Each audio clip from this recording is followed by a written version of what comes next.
Baik, selamat berjumpa kembali dengan saya Toto Sugiarto. Kali ini saya ada di Labuan Bajo sambil menikmati pantai, sambil kita sedikit refleksi ya. Kali ini kita akan membahas tentang kemungkinan munculnya kembali politisasi agama, politisasi SARA ya, munculnya kembali ujaran-ujaran kebencian dalam pemilu dan Pilpres 2024 serta Pilkada 2024 nanti. Saya kira bangsa ini adalah bangsa yang beragam, bangsa ini adalah bangsa yang religius tetapi juga multi agama, maka kondisi itu akan menghasilkan sedikit konflik ya, terutama pada saat pemilu.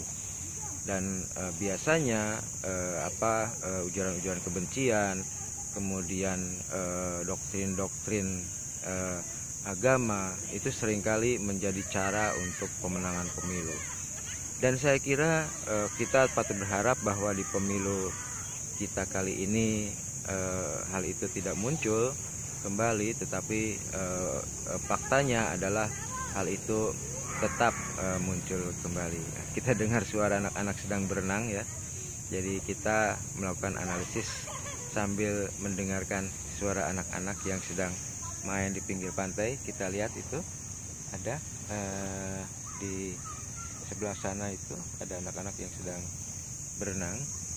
Baik, kita teruskan, kita lanjutkan.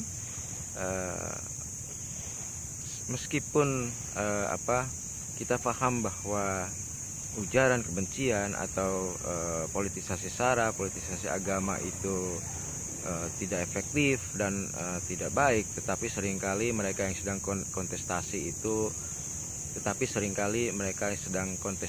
itu kadang-kadang mempraktikkan itu. Nah, itu tentu saja kita sebagai pemilih kita harus turut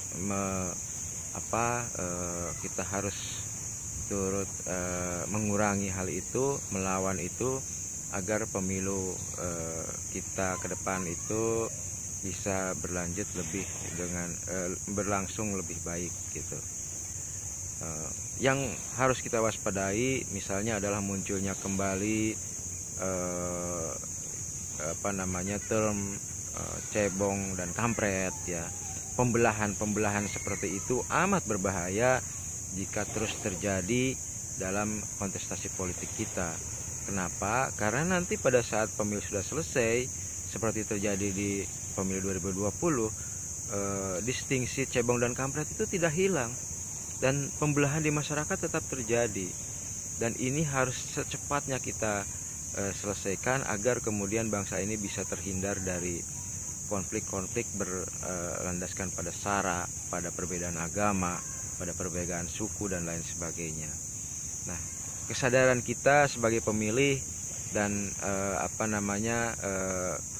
simpul-simpul di masyarakat juga turut menentukan apakah pemilu nanti akan bersih dari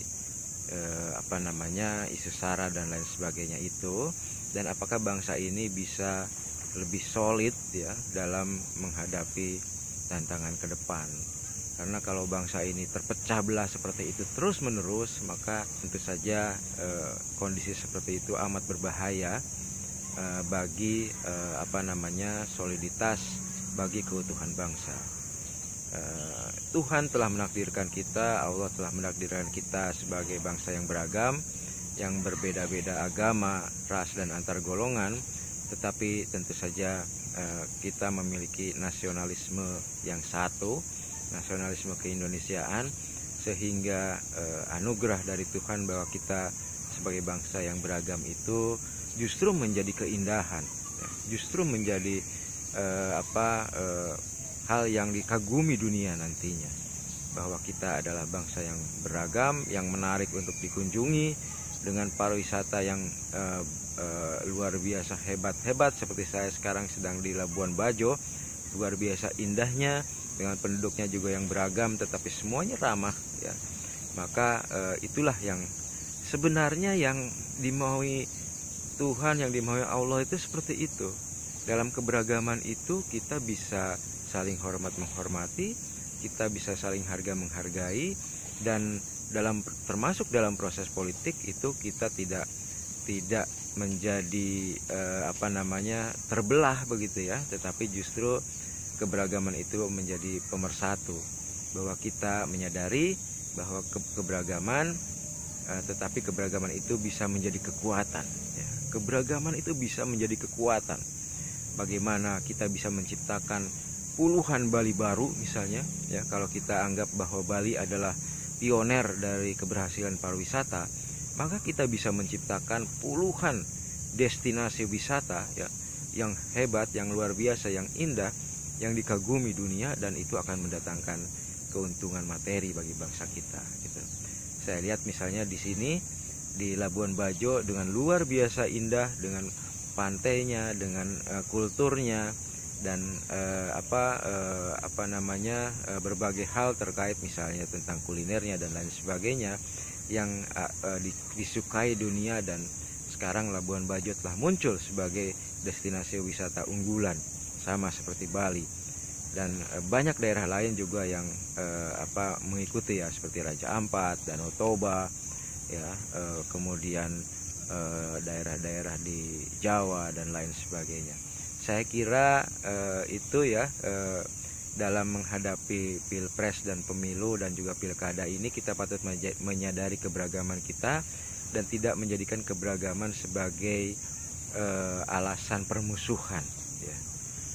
Kontestasi pemilu adalah ya, dia adalah memang persaingan, tetapi persaingan hendaknya tidak kemudian menghasilkan permusuhan, tetapi justru harus menghasilkan kekuatan bagi bangsa ini, harmoni bagi bangsa ini. Kita memiliki semboyan Bhinneka Tunggal Ika, itulah peninggalan para founding fathers yang luar biasa. Kita punya Pancasila yang di dalamnya juga memperlihatkan keberagaman dan kekuatan bangsa ini, maka sudah seharusnya kita benar-benar memanfaatkan keunggulan bangsa ini. Saya kira itu pertemuan kita kali ini. Semoga ini bermanfaat. Jangan lupa like dan subscribe, dan jangan lupa kirimkan dollar thanks atau super thanks Anda. Terima kasih.